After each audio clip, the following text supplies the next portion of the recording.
Oh, just stock options and working on some business proposals, cost-benefit analysis.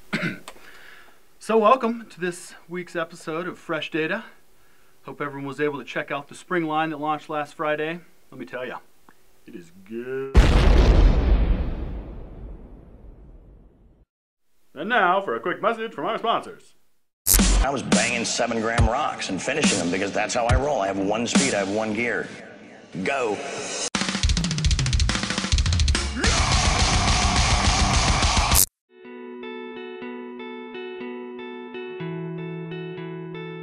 Hey guys, Leeloo here with your multi-pass to the world of wearables.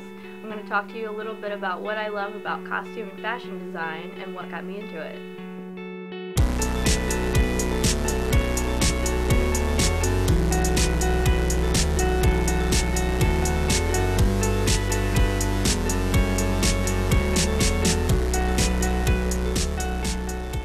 One of the things that really defines a character for me is what they wear. I mean, you would never see Superman without his red cape, his blue suit. That to me defines the character. When you put that on, you become that character. And that's one of the most interesting things to me about clothing.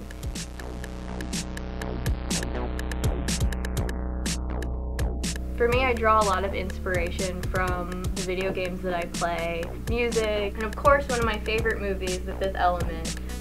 The costumes in that were designed by one of my favorite fashion designers, Jean-Paul Gaultier, who did an amazing job of bringing that whole universe to life by putting those characters in clothing that really defined them. So what I'm working on right now is a suit of cardboard armor inspired by Dragon Age 2, which is coming out soon. And you'll notice that the Jinx crew is also building their own suits of cardboard armor. We're going to have a blog up so you can check out all of our creations. But mine is a little bit of a cross between the Black Knight from Monty Python meets Dragon Age.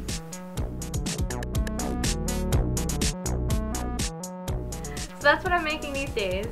Cardboard armor inspired by Dragon Age 2. Who knows what I'll be making a couple months from now, but right now, cardboard armor.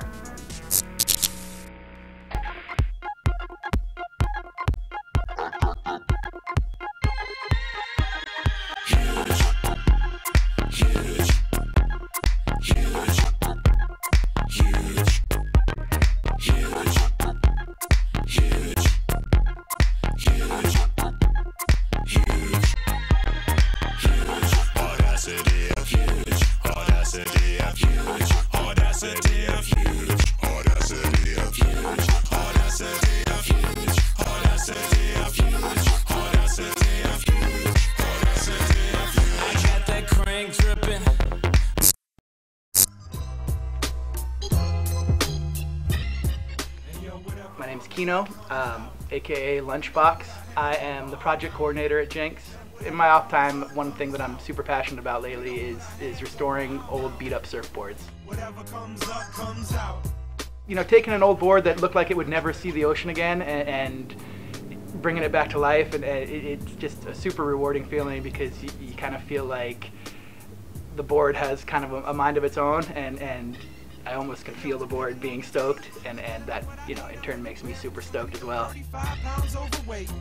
I first got into surfing when I was 11 years old. We moved to Hawaii, and I think it was a cheap babysitter for my parents. They would drop us at the beach with a surfboard and say, have at it.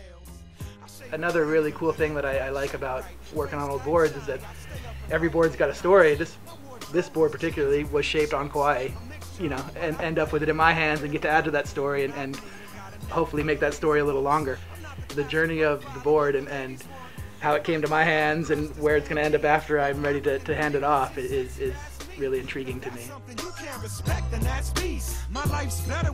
Over the last 5 years, probably restored about 15 boards brought back from the dead.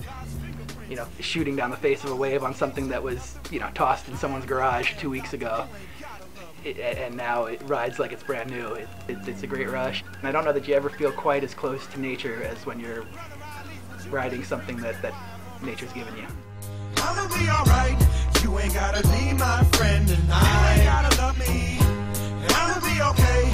You would probably bore me anyway. You ain't gotta love me. La, la, la, la.